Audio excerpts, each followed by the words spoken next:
आज की ये महत्वपूर्ण प्रेस वार्ता एक ऐसे मुद्दे को लेकर बुलाई गई है जो हर इंसान की जिंदगी से जुड़ा हुआ मुद्दा है, आम आदमी की जिंदगी से जुड़ा हुआ मुद्दा है, किसान की जिंदगी से जुड़ा हुआ मुद्दा है, झुग्गी वाले की जिंदगी से जुड़ा हुआ मुद्दा है, कर्मचारी की जिंदगी से जुड़ा हुआ मुद्दा है, किसान की जिंदगी से जुड़ा हुआ मुद्दा है, हर आदमी की जिंदगी से जुड़ा हुआ मुद्दा है।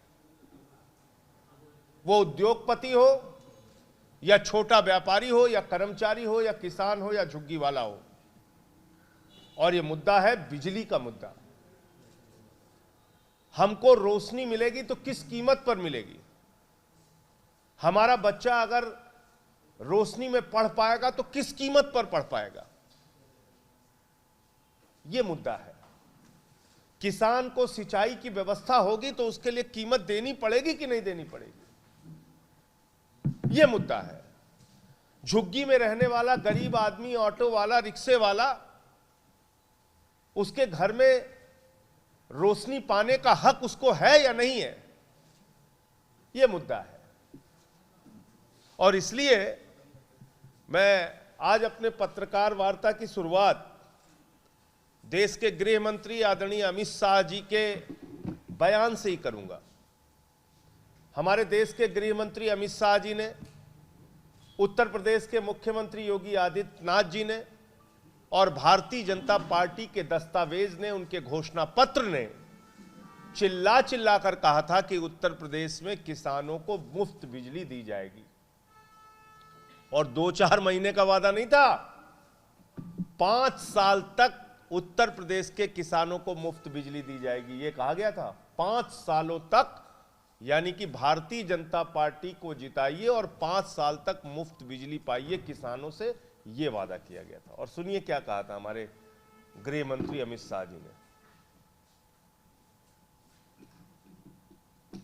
फिर से सरकार बना दो, किसी भी किसान को 5 साल तक बिजली का बिल भरना नहीं पड़ेगा, बिजली मुफ्त।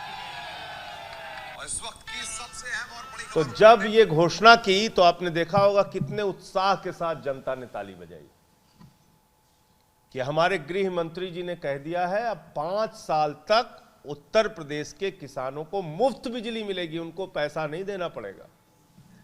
अब आ जाते हैं भारतीय जनता पार्टी के घोषणा पत्र पर।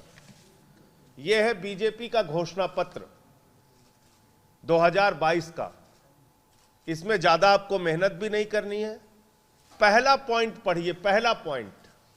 पहले पॉइंट पर ही भारतीय जनता पार्टी ने अपने घोषणा पत्र में, अपने चुनावी दस्तावेज में यह कहा कि उत्तर प्रदेश के किसानों को मुफ्त बिजली दी जाएगी। यह कहा है, यह इनका घोषणा पत्र है। यह आम आदमी पार्टी या किसी और राजनीतिक दल का आरोप नहीं है इनके ऊपर।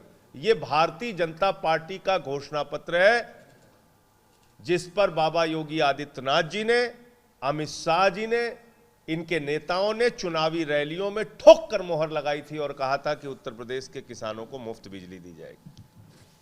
अब ये कर क्या रहे हैं? इन्होंने एक प्रस्ताव भेजा है नियामक आयोग को, और यह प्रस्ताव यह है कि 18 से 23% तक बिजली के दाम उत्तर प्रदेश में बढ़ाए जाएंगे। 18 से 23% तक बिजली के दाम उत्तर प्रदेश में बढ़ाए जाएंगे। यानी कि बिजली के दाम कम करना तो दूर की बात है, बिजली मुफ्त देना तो बहुत दूर की बात है, बिजली के दाम बढ़ाए जाएंगे और सारी कैटेगरी में बढ़ाए जाएंगे। इन्होंने कहा कि बीपीएल कैटेगरी के जो बिलो पॉवर्टी लाइन लोग हैं, जो गरीबी रेखा से नीचे रहने वाले लोग हैं, उनके बिजली के दाम 17% बढ़ाए जाएंगे। जो हमारे किसान भाई हैं, जिनको इन्होंने कहा था कि हम फ्री बिजली देंगे, उनके बिजली के दाम 10 से 12% बढ़ाए जाएंगे। जो हमारे कमर्शियल कनेक्शन लेने वाले छोटे मोटे व्यापारी हैं, उनके बिजली के दाम 12% बढ़ाए जाएंगे। जो हमारे इंडस्ट्री के लोग हैं, उनके बिजली के दाम 16% बढ़ाए जाएंगे। और घरेलू उपभोक्ता, यानी कि जिनकी सबसे ज्यादा संख्या है, उन घरेलू उपभोक्ताओं की बिजली के दाम 23% तक बढ़ाए जाएंगे। 23% तक बढ़ाए जाएंगे। अब यह हकीकत क्या है, बिजली के दाम बढ़ा क्यों रहे हैं? मैं सीधा आरोप लगा रहा हूं भारतीय जनता पार्टी के सरकार के ऊपर, और अगर यह मेरा आरोप गलत है तो मेरे ऊपर बीजेपी के लोग डिफेमेशन का केस दायर कर सकते हैं। अगर मेरा यह आरोप गलत है तो सामने आके बिजली मंत्री और योगी आदित्यनाथ जी मेरी बातों का जवाब दे सकते हैं। इसके पीछे कोई और कारण नहीं है, इसके पीछे मात्र एक कारण है, भ्रष्टाचार, भ्रष्टाचार और भ्रष्टाचार। बिजली का दाम बढ़ाने के पीछे सबसे बड़ा कारण है सरकारी भ्रष्टाचार। आज उत्तर प्रदेश में लगभग 6 वर्ष हो गए भारतीय जनता पार्टी की सरकार के। आप बता दीजिए कितने पावर प्रोजेक्ट इन्होंने लगाए? लगभग 23,000 मेगावाट बिजली की जरूरत उत्तर प्रदेश को होती है। कितने उत्पादन इकाइयां आपने लगाई उत्तर प्रदेश के अंदर? क्या आप बिजली के उत्पादन को बढ़ाने के लिए कर रहे हैं? सवाल है जीरो एफर्ट। नहीं कर रहे हैं। और नहीं कर रहे हैं तो क्यों नहीं कर रहे हैं?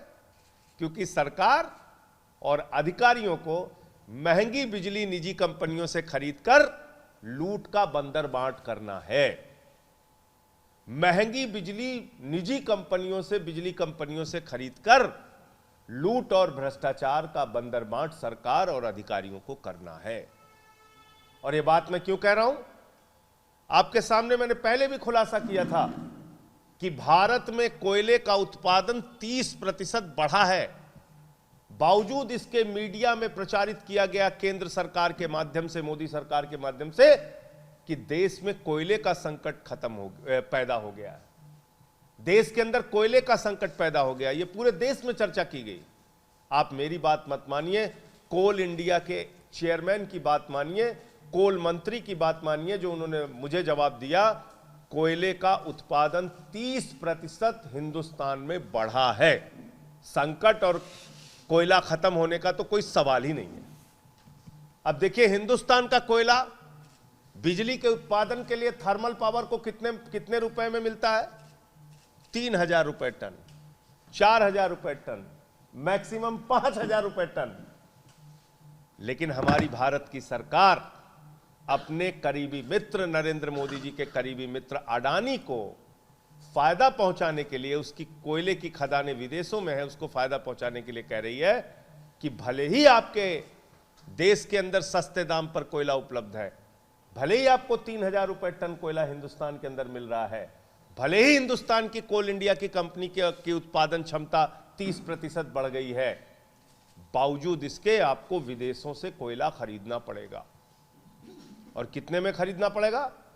25,000 रुपए टन, 40,000 रुपए टन, 30,000 रुपए टन, जितनी मनमानी बोली लग सकती है उतना।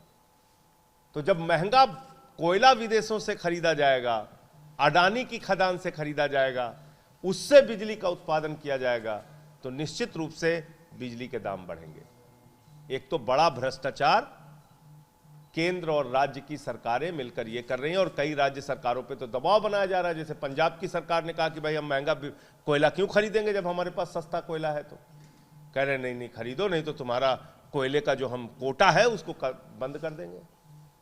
उत्तर प्रदेश की सरकार अपनी सरकार से कहे कि भाई हम सस्ता कोयला खरीदेंगे, महंगा कोयला क्यों खरीदेंगे?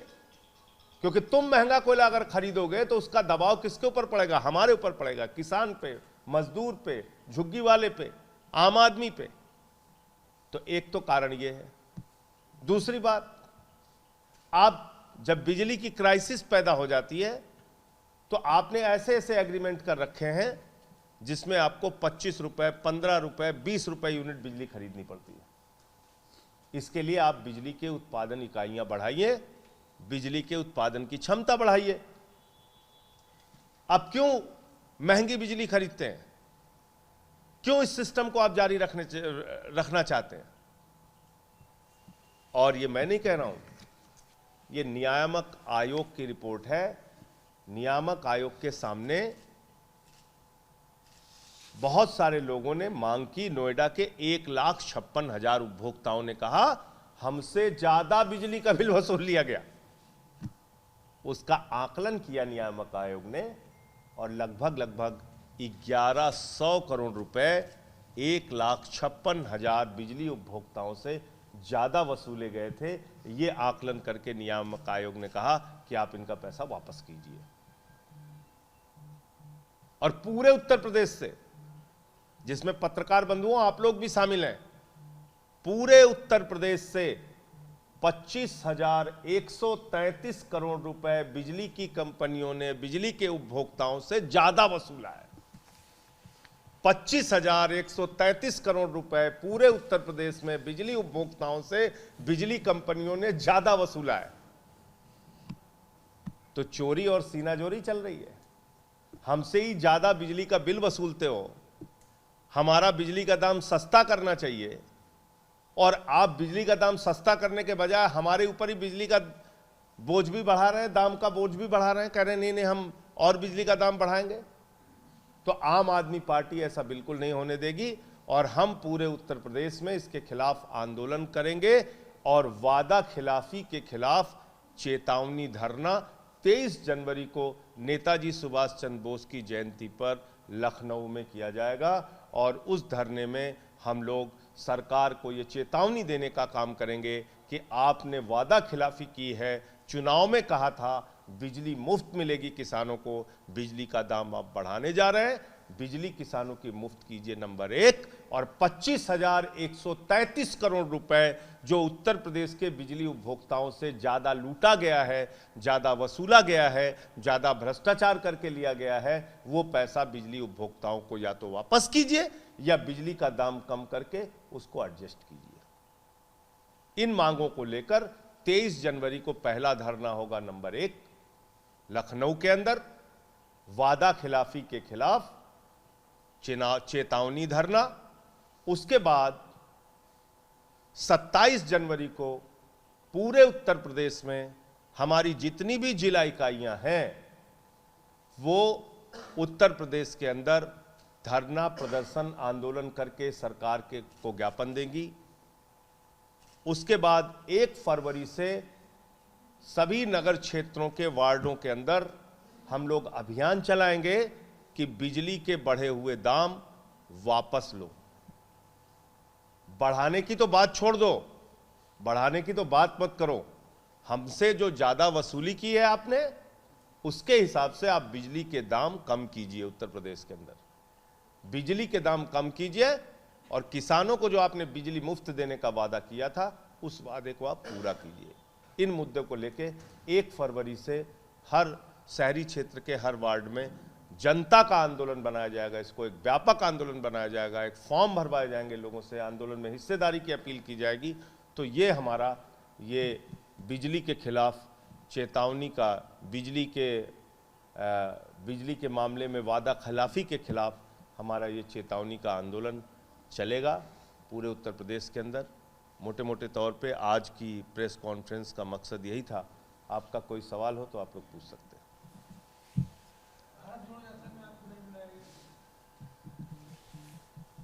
देखिए, एक कहावत है कि रस्सी जल गई लेकिन ऐठन नहीं गई।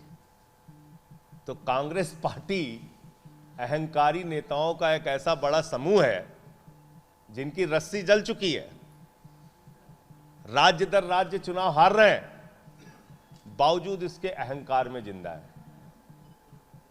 मेरा तो यह कहना है कि भाई आपसे कौन कह रहा है कि आप हमें आमंत्रित कीजिए? आपसे कोई कह तो रहा नहीं कि आप हमें आमंत्रित कीजिए। आप अपना कार्यक्रम चला रहे हैं, आप स्वतंत्र हैं किसको आमंत्रित करते हैं नहीं करते हैं।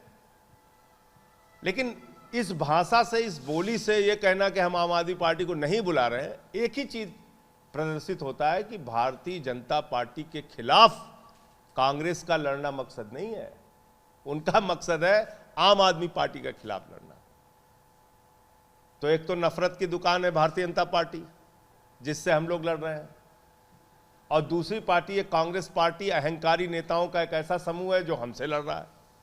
तो दोनों पार्टियां मिलके अरविंद केजरीवाल और आम आदमी पार्टी से लड़ने का काम कर रही हैं।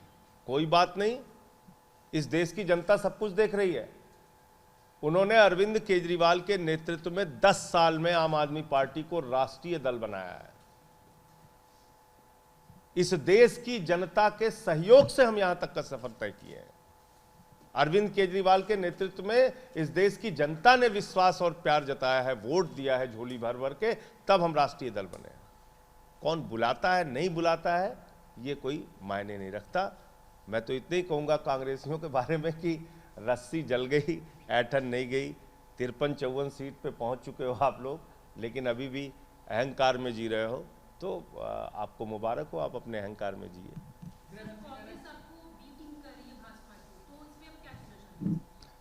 देखिए, कांग्रेस के कहने से कुछ नहीं होता है। भारतीय जनता पार्टी से लड़ कौन रहा है?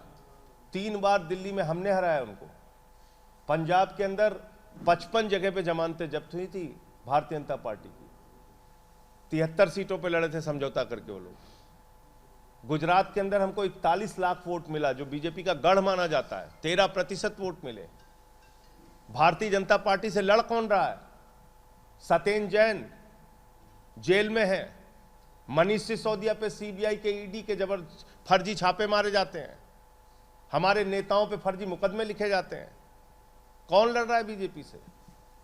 कौन लड़ रहा है इनकी ऐसी व्यवस्था से जहां रोज के रोज एक एलजी चुनी हुई सरकार का गला घोटने पे लगा हुआ है? हर दिन कोई ना कोई नया मामला लेके आ जाता है। तो भारतीय जनता पार्टी से किस तरह से अरविंद केजरीवाल जी और आम आदमी पार्टी लड़ रहे हैं, ये पूरा देश और देश की जनता देख रही है। इसमें हमें किसी पार्टी का सर्टिफिकेट नहीं चाहिए। हम लड़ रहे हैं, लड़ेंगे। एक नफरत की दुकान है और दूसरी अहंकारी नेताओं का समूह है। तो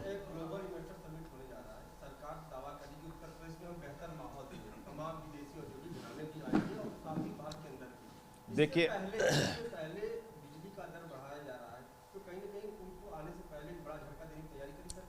देखिए, मैं तो सिर्फ ये कह रहा हूं कि सौगात दे रही है। जो निजी बिजली कंपनियां हैं, अगर आप दाम बढ़ाएंगे तो खुशी होगी उनको, तो वो सौगात दे रहे हैं इन्वेस्टर समिट के पहले। लेकिन मेरा सवाल ये है कि आपने 2 इन्वेस्टर समिट किया यहाँ पे। 2 इन्वेस्टर समिट्स के अंदर आपने लाखों करोड़ के एमओयू साइन किए। 1000, 2000, 3000 करोड़ के नहीं, लाखों करोड़ के एमओयू साइन किए आपने। पता ऐसा चल रहा है कि आपने हजारों करोड़ का एमओयू एक ऐसी फर्जी यूनिवर्सिटी से साइन कर लिया जो अस्तित्व में ही नहीं है, अमेरिका के अंदर ब्लैक लिस्टेड है, जिसके कुल कर्मचारियों की संख्या 23 है। उसको आप कह रहे हो कि हम नॉलेज पार्क यहां बनवाएंगे लखनऊ में, उस विश्वविद्यालय के साथ मिलकर। तो आपका ये फर्जीवाड़ा लोग समझ रहे हैं। मैंने तो कहा है, जो पहले के आपके 2 इन्वेस्टर समिट हुए हैं उस पर आप व्हाइट पेपर जारी कीजिए। कितने कंपनियों के साथ आपने एमओयू साइन किया, नंबर 1। कितने रोजगार का सृजन हुआ, नंबर 2। कितनी कंपनियां, कितनी फैक्ट्रियां, कितने उद्योग यहां पर लगे, नंबर 3। इन चीजों का आंकड़ा जारी कर दीजिए। आप भी मीडिया के लोग हैं, समझदार हैं, आपको समझ में आ जाएगा क्या हुआ इन्वेस्टर समिट में। इन्वेस्टर समिट में अगर आप सिर्फ उनको बड़े बड़े होटलों में रोकने के लिए और लखनऊ को चमका के उस पर पैसा खर्च करने के लिए बुला रहे हैं, अपनी वाहवाही लूटने के लिए बुला रहे हैं, तो इससे उत्तर प्रदेश के नौजवानों को क्या हासिल हो रहा है?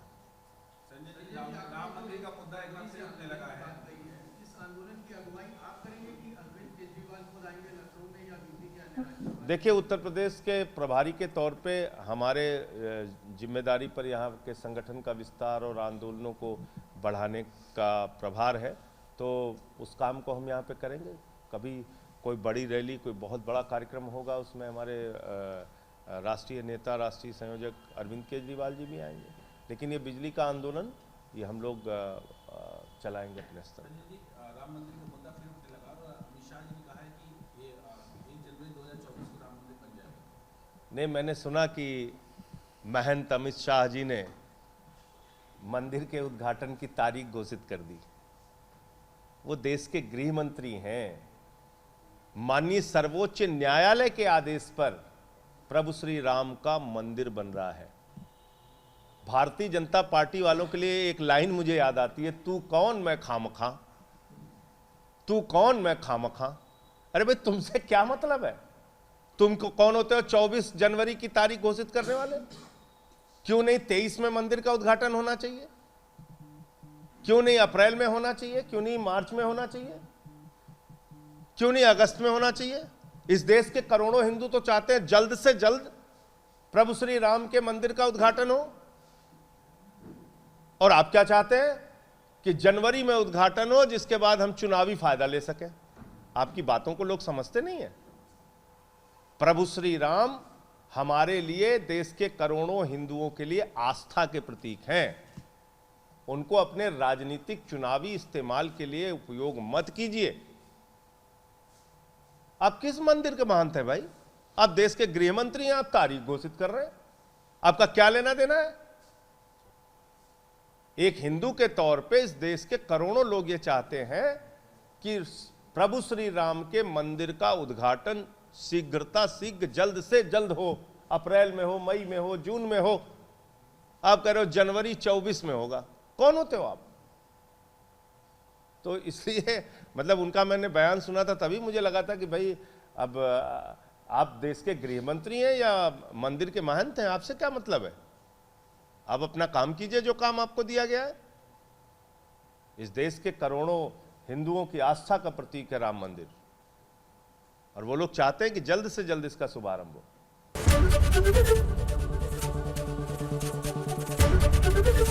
एबीपी गंगा, खबर आपकी, जुबान आपकी।